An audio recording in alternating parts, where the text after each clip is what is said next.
ಈಗ ಬಿಜೆಪಿ ನಾಯಕರು ಸಾಕಷ್ಟು ಕಾಂಗ್ರೆಸ್ ಸರ್ಕಾರವನ್ನು ಇಳಿಸುವಂಥದ್ದು ಮತ್ತೆ ಏನು ಏಕನಾಥ್ ಶಿಂದೆ ಹತ್ರ ಕಾಂಗ್ರೆಸ್ ಇಂದನೇ ಒಬ್ರು ಹೊರ ಬರ್ತಾರೆ ಅನ್ನೋ ಒಂದು ಮಾತುಗಳನ್ನ ಆಡ್ತಾ ಇದೆ. ಅದು ಯಾರು ಅವರ ಅಧ್ಯಕ್ಷರು, ವಿಪಕ್ಷ ನಾಯಕರು, ಎಲ್ಲರೂ ಶ್ರೀರಾಮುಲು ಎಲ್ಲರೂ ಸೇರಿದಂತೆ ಕ್ಷಿಪ್ರ ಬೆಳವಣಿಗೆ ಬಗ್ಗೆ ನಿರೀಕ್ಷೆ ಇಟ್ಕೊಂಡಿದ್ದಾರೆ. ಅವರ ಮಾತುಗಳ ಮೂಲಕ ಯಾರ್ಯಾರಿಗೆ ಅಸ್ತಿತ್ವ ಇಲ್ವೋ ಅಸ್ತಿತ್ವನ ಇರಲಿ ಅನ್ನೋ ಕಾರಣಕ್ಕೆ ಮಾತಾಡ್ತಿರ್ಬೋದು ಅಂತ ಅನಿಸಿದೆ. ಕಾಂಗ್ರೆಸ್ಸಲ್ಲಿ ಏನೂ ಇಲ್ಲ, ಎಲ್ಲ ಭದ್ರವಾಗಿದೆ, ಬಂಡೆ ಥರ ಇದೆ. ದುರ್ಬಳಕೆ ಆಗ್ತದೆ ಅಂತ ಹೇಳಿ ಎಲ್ಲ ರಾಜ್ಯಗಳಲ್ಲೂ ಎಲ್ಲ ಜಿಲ್ಲೆಗಳಲ್ಲೂ ಹೋರಾಟ ಮಾಡ್ತಾ ಇದ್ದಾರೆ ಬಿಜೆಪಿ. ಯಾರು SCP-TSP ಏನದು? What is SCP-TSP? It's an act. Guarantee it's an act. SCP-TSP an act, ಕಾಯ್ದೆ ಯಾರು ಮಾಡಿರೋರು? ಸಿದ್ದರಾಮಯ್ಯನವರು 13-18ರಲ್ಲಿದ್ದಾಗ ಕಾಯ್ದೆ ಮಾಡಿದ್ರು. ಏನದು ಕಾಯ್ದೆ? SC/ST ಜನಸಂಖ್ಯೆಗೆ ಅನುಗುಣವಾಗಿ ಬಡ್ಜೆಟ್ನಲ್ಲಿ ಹಣ ಇಟ್ಟು ಅವರ ಸರ್ವೋದಯ ಅಭಿವೃದ್ಧಿಗೆ ಬಳಸಬೇಕು ಅಂತ ಹೇಳಿದ್ದಾರೆ. ಕಾಯ್ದೆ ಮಾಡಿದ್ವಿ SCP-TSP ಆ್ಯಕ್ಟ್ 7 ಅಂತ. SCP-TSP act 7ನಲ್ಲಿ 7A, 7B, 7C, 7D ಈ 4ಕ್ಕೂ ಯಾವ್ಯಾವುದಕ್ಕೆ ಬಳಸಬೇಕು ಅಂತ ಸ್ಪಷ್ಟವಾಗಿ ಹೇಳಿದೆ. ಈ ಕಾಯ್ದೆ ಜನಸಂಖ್ಯೆಗೆ ಅನುಗುಣವಾಗಿ ಬಡ್ಜೆಟಲ್ಲಿ ಹಣ ಇಡಬೇಕು ಅಂತ ಒಂದು ಕಾಯ್ದೆ ಐತಿಹಾಸಿಕ ಮಾಡಿದ ಮೇಲೆ ಇದರಲ್ಲಿ ಸುಮಾರು ಇಲ್ಲಿವರೆಗೆ 2 ಲಕ್ಷಕ್ಕೂ ಎಷ್ಟು ಕೋಟಿ ಹಣನ ಖರ್ಚು ಮಾಡಿದ್ದಾರೆ ಕರ್ನಾಟಕದಲ್ಲಿ. ಮೊದಲು ಸೋಷಿಯಲ್ ವೆಲ್ಫೇರ್ಗೆ ನಿಗದಿ ಆಯಿತು 5,000, 6,000, 7,000 ಅಷ್ಟೇ. ಇದು ಇಟ್ಟ ಮೇಲೆ ಅಗಾಧವಾದಂಥ ಒಂದು ಹಣಕಾಸಿನ ನೆರವು ಇಲ್ಲಿಗೆ ಬರ್ತದೆ. SC/ST ಕೇಂದ್ರ ಸರ್ಕಾರದ್ದು ಈ ಸಾರಿ ಬಡ್ಜೆಟ್ ಎಷ್ಟು?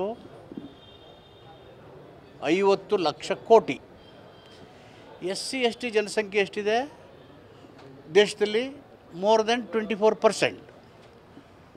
17-18 ರಾಜ್ಯಕ್ಕೆ ಹೆಚ್ಚು ರಾಜ್ಯಗಳಲ್ಲಿ BJP ಸರ್ಕಾರ ಇದೆ. ಕರ್ನಾಟಕದ SCP-TSP ಕಾನೂನು ಮಾಡಿದ್ದೀವಿ. ಕೇಂದ್ರದ BJP ಸರ್ಕಾರದ ಬಡ್ಜೆಟ್ಟು 50 ಲಕ್ಷ ಕೋಟಿ ಇದ್ದರೆ 24% ಇಟ್ಟರೆ ಎಷ್ಟು ಲಕ್ಷ ಕೋಟಿ ಕೊಡಬೇಕು? ಕನಿಷ್ಠ 10 ಲಕ್ಷ ಕೋಟಿ ಇಡಬೇಕು. ಅವರು ಇಟ್ಟಿರೋದೆಷ್ಟು? 60,000 ಕೋಟಿ. ಇದನ್ನು ಅಲ್ಲಿ ಕೇಳ್ರಪ್ಪ ಅಂದರೆ ಕಾನೂನು ಮಾಡಿ ಯೋಜನೆ ಮಾಡೋರನ್ನ ಪ್ರಶ್ನೆ ಹೆಂಗಿದೆ? ಇದು ನಾಟಕ ಅಲ್ವ? ರಾಜಕೀಯವಾಗಿ ಮಾತುಗೋಸ್ಕರ ಆಡೋದಲ್ವಾ? ಮಾಡಬೇಕಲ್ವಾ? ಬೊಂಬಾಯಿಯವರು ಸರ್ಕಾರ ಇತ್ತು, ಅವರು ಆವಾಗ ಆ್ಯಕ್ಟ್ 7 ಅಂತ ಹೇಳಿದ್ರಲ್ಲ, 7D ಡಿ ಅಂದ್ರೇನು? Deemed expenditure. ಡೀಮ್ಡ್ ಅಂದರೆ ಇಲ್ಲಿ SC/ST ಜನ ಇರಲ್ಲ, ಇದ್ದಾರೆ ಅಂತ ಊಹಿಸ್ಕೊಂಡು ಅಲ್ಲಿ ಖರ್ಚು ಮಾಡಿಬಿಡೋದು.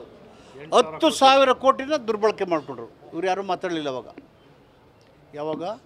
ಲಾಸ್ಟ್ ಕೋವಿಡ್ ಪೀರಿಯಡಲ್ಲಿ 8,000 to 10,000 crores ದೇ ಮಿಸ್ಯೂಸ್ಡ್ ಅದು SC/ST. ಆವಾಗ ಇವ್ರಿಗೆ ಯಾರಿಗೂ ಗೊತ್ತಿಲ್ವಾ? ಇವ್ರಿಗೆಲ್ಲರೂ ಗೊತ್ತಿಲ್ವಾ? 90,000ಕ್ಕೂ ಹೆಚ್ಚು ಬ್ಯಾಕ್ಲಾಗ್ ಹುದ್ದೆ ಇದೆ ಕೇಂದ್ರ ಸರ್ಕಾರದಲ್ಲಿ. ಕೇಂದ್ರ ಸರ್ಕಾರ ಯಾಕೆ ತುಂಬ್ತಾ ಇಲ್ಲ? ಬ್ಯಾಕ್ಲಾಗ್ ಹುದ್ದೆ ತುಂಬಬೇಕು. ನನ್ನದೇ ಅಧ್ಯಕ್ಷತೆಯಲ್ಲಿ ಕ್ಯಾಬಿನೆಟ್ ಸಬ್ ಕಮಿಟಿ ಮಾಡಿ ಖಾಲಿ ಇರೋ ಹುದ್ದೆಲ್ಲ ಐಡೆಂಟಿಫೈ ಮಾಡ್ತಾಯಿದ್ದೀವಿ ತುಂಬೋದಕ್ಕೆ. ಇವನ್ನ ಅಲ್ಲಿ ಕೇಳೋದು ಬಿಟ್ಬಿಟ್ಟು ಇಲ್ಲಿ ಮಾಡೋದನ್ನು ಆ್ಯಕ್ಟ್ 7 ಏನು ಹೇಳುತ್ತೆ? ಆ್ಯಕ್ಟ್ 7ನಲ್ಲಿ ಸರ್ಕಾರದ ಯೋಜನೆಗಳನ್ನು ಮಾಡುವಾಗ ಆ ಯೋಜನೆ ವ್ಯಾಪ್ತಿಗೆ ಬರುವಂಥ SC/ST ಜನಸಂಖ್ಯೆ ಎಷ್ಟು ಜನ ಇದ್ದಾರೆ ಆ ಜನಕ್ಕೆ SCP-TSP ಹಣನ ಮಾಡಬೇಕು ಅನ್ನೋದು ಕಾನೂನಲ್ಲೇ ಹೇಳಿರ್ತವೆ, ಕಾಯ್ದೆನಲ್ಲಿ. ಅದಷ್ಟಕ್ಕೆ ಸೀಮಿತ. ಅದನ್ನು ಬಿಟ್ಟು 1 ನಯಾ ಪೈಸೆ SC/ST ಅಲ್ಲದ ಜನರಿಗೆ, ಪ್ರತಿನಿಧಿಗೆ 1 ನಯಾ ಪೈಸೆನೂ ಖರ್ಚು ಮಾಡೋದಿಲ್ಲ.